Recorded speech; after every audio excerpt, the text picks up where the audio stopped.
इतिहास में ऐसे कई भयानक युद्ध हुए हैं जिनमें लाखों लोगों की मौतें हुई हैं। एक ऐसे ही युद्ध की शुरुआत आज से करीब 68 साल पहले हुई थी, जिसे वियतनाम युद्ध के नाम से जाना जाता है।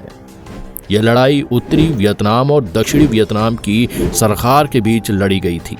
लगभग 20 साल तक चली यह लड़ाई साल 1955 में शुरू हुई थी, जो साल 1975 में जाकर खत्म हुई थी। ये एक भयंकर लड़ाई थी जो शीत युद्ध काल में वियतनाम, लाओस और कंबोडिया की धरती पर लड़ी गई थी। इस युद्ध को सेकेंड इंडो चाइना वॉर के नाम से भी जाना जाता है, क्योंकि इस युद्ध में एक तरफ चाइना और रशिया जैसे कम्युनिस्ट देश थे जो उत्तरी वियतनाम की सेना का समर्थन कर रहे थे, तो वहीं दूसरी तरफ अमेरिका और मित्र देशों के साथ कंधे से कंधा मिलाकर लड़ रही दक्षिणी वियतनाम की सेना थी। लेकिन हैरानी की बात यह है कि इस युद्ध में किसी की भी जीत नहीं हुई थी, जबकि इस भीषण युद्ध में 30 लाख से भी अधिक लोग मारे गए थे। आज हम इस युद्ध की नहीं बल्कि इस युद्ध के दौरान घटने वाली एक रहस्यमयी घटना के बारे में बात करने वाले हैं। एक ऐसी घटना जो आपको भी चौंका देगी। वीडियो काफी इंटरेस्टिंग होने वाली है दोस्तों, बस बने रहिए वीडियो के अंत तक। दोस्तों, यहाँ सबसे पहले तो आप ये जान लीजिए कि वियतनाम युद्ध की ज्यादातर लड़ाइयाँ घने जंगलों के बीच लड़ी गई थी, क्योंकि अमेरिकी सेना का मुकाबला करने की ताकत उत्तर वियतनामी सेना में नहीं थी और जंगल में वह इसलिए लड़ाई लड़ते थे ताकि वह जंगल में छिपकर अमेरिकी सोल्जर्स पर हमला कर सके। वैसे अगर बात करें वियतनाम के जंगलों की, तो ये जंगल इतने घने होते हैं कि आज तक इन जंगलों को पूरी तरह एक्सप्लोर नहीं किया जा सका है। ऐसे में उस जमाने में जंगल में युद्ध लड़ना आप सोच सकते हैं कि सैनिकों के लिए कितना मुश्किल रहा होगा। पर क्या हो अगर इस मुश्किल हालात में इन सोल्जर्स का सामना बिगफुट से हो जाए। बिगफुट यानी बंदरों से मिलते जुलते बड़े आकार के प्राणी, जिनके पैर बड़े होते हैं और शरीर घने बालों से ढका होता है, बिल्कुल एक बड़े भालू की तरह या गोरिल्ला की तरह। वैसे सुनने में ये क्रिएचर जितना डरावना लग रहा है, असल में ये उससे कई गुना ज्यादा डरावने होते हैं। बिगफुट को लेकर कई तरह की कहानियां प्रचलित हैं और दुनिया के कई हिस्सों में इसे देखे जाने के दावे भी किए जा चुके हैं। वैसे हर जगह, हर देश में इसे अलग अलग नामों से जाना जाता है। जहां ऑस्ट्रेलिया में इन्हें योबी कहा जाता है, तो वहीं उत्तर अमेरिका में इसे बिगफुट या सैस्क्वैच कहते हैं। भारत, नेपाल और तिब्बत के क्षेत्रों में इन्हें यति कहा जाता है और हिमालयी क्षेत्रों में इन्हें हिम मानव के रूप में जाना जाता है। ऐसे में इस क्रिएचर को साउथ ईस्ट एशिया के वियतनाम के कोन टम प्रोविंस के साथ साथ लाओस, थाईलैंड और कंबोडिया में भी देखे जाने के दावे किए जा चुके हैं।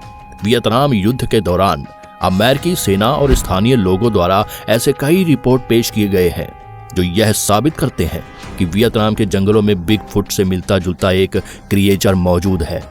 इस मिस्टीरियस क्रिएचर को टैक टैक के नाम से जाना जाता है। कंबोडिया में ये क्रिएचर लोगों के बीच नवोई रंग और द फॉरेस्ट पीपल के नाम से फेमस है। वियतनाम युद्ध के दौरान इस मिस्टीरियस क्रिएचर से जुड़ी जितनी भी रिपोर्ट पेश की गई है, उनमें एक चीज कॉमन है और वो है इस क्रिएचर की शारीरिक संरचना। सोल्जर्स के मुताबिक वियतनाम के जंगलों में दिखाई देने वाला ये प्राणी 2 पैरों वाला प्राणी था, जिसका पूरा शरीर भूरे लाल बालों से ढका हुआ था।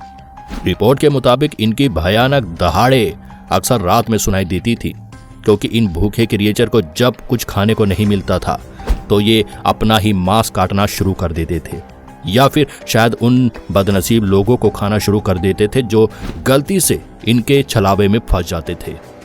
इनसे जुड़ी एक कहानी काफी प्रचलित है, जिसके मुताबिक ये भयानक प्राणी इंसानों की आवाज की नकल कर सकते थे। वह लोगों को पहले आवाज देकर बुलाते थे और अगर कोई गलती से भी उनकी आवाज से धोखा खाकर उनके इलाके में चला जाता था, तो ये टैक टैक उन्हें बेरहमी से मार देते थे। साल 1968 के दौरान वियतनाम युद्ध के समय टैक टैक से जुड़ी एक ऐसी ही घटना सामने आई थी, जब अमेरिकी सेना के 12 सोल्जर्स रात के घने जंगलों में पेट्रोलियम करते हुए अपने फायर बेस में वापस लौट रहे थे। वे अपने फायर बेस से ज्यादा दूर नहीं थे, वे बहुत ही ज्यादा अलर्ट थे, क्योंकि उत्तरी वियतनाम के सैनिक कभी भी उन पर हमला कर सकते थे। वे आगे बढ़ रहे थे, उनका बेस केवल 2-3 मील की दूरी पर रह गया था। तभी अचानक से उनके ऊपर फायरिंग होने लगी। सभी सावधान हो जाते हैं और एक दूसरे को चेक करते हैं कि कहीं कोई उनका साथी इस हमले में घायल तो नहीं हुआ। अंधेरा अधिक होने की वजह से उन्हें अपना दुश्मन ठीक से दिखाई नहीं देता है, लेकिन बावजूद इसके अमेरिकी सैनिक रिटर्न्स में फायरिंग करते हैं।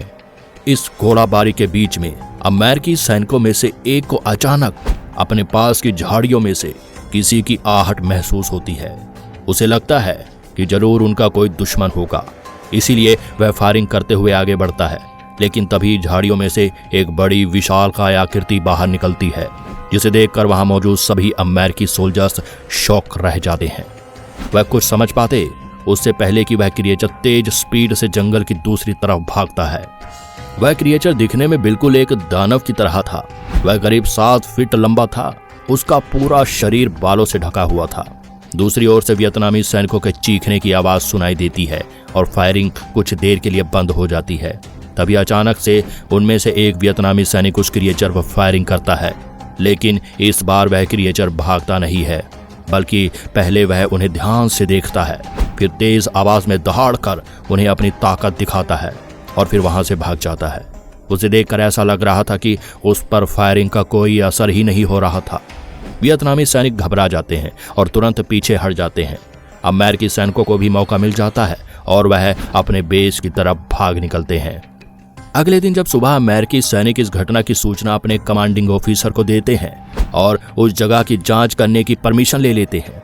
परमिशन मिलने के बाद अमेरिकी सैनिक रात वाली जगह पर जाते हैं, जहां का नजारा देखकर उनकी आंखें फटी रह जाती हैं, क्योंकि वहां जमीन पर चारों तरफ वियतनामी सैनिकों की बॉडी पड़ी हुई थी।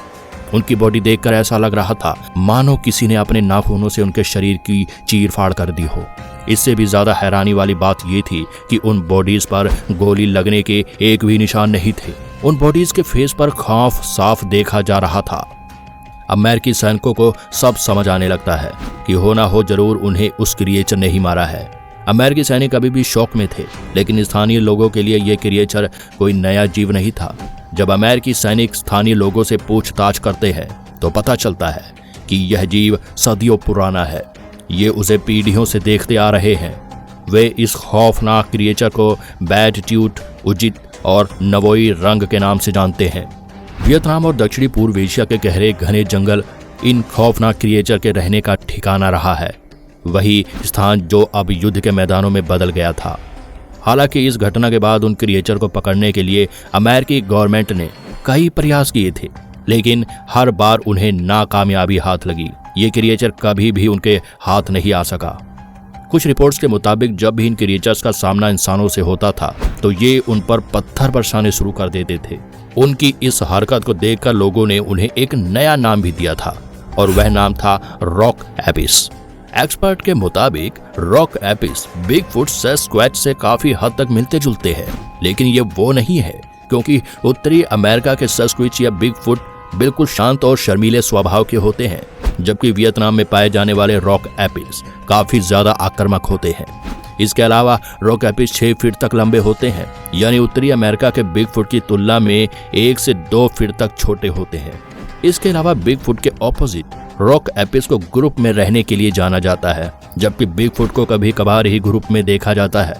हालांकि बिगफुट की तरह रॉक वानर रात में या शाम के समय ही ज्यादा एक्टिव होते हैं। वियतनाम में लड़ाई के दौरान दोनों पक्षों द्वारा रॉक एपिस को देखे जाने की बात सामने आई थी, लेकिन आज बहुत से लोग इसे सिर्फ एक अफवाह मानते हैं। उनका कहना है कि हो ना हो इन सैनिकों ने जरूर किसी बंदर की कोई नई प्रजाति को देखा होगा, या फिर हो सकता है उन लोगों ने वन मानुष को देखा होगा। वैसे दोस्तों, आपको क्या लगता है, वियतनाम के जंगलों में सैनिकों ने रॉक एपिस को देखा था या बंदर की किसी अन्य प्रजाति को? अपना जवाब हमें कमेंट में जरूर बताइएगा। इस वीडियो में फिलहाल इतना ही। उम्मीद है नॉलेज से भरी ये वीडियो आपको पसंद आई होगी। अगर हाँ तो वीडियो को लाइक और शेयर जरूर करें। इस तरह के और भी अमेजिंग और इंटरेस्टिंग वीडियो देखते रहने के लिए चैनल को सब्सक्राइब जरूर कर लें। Thanks for watching.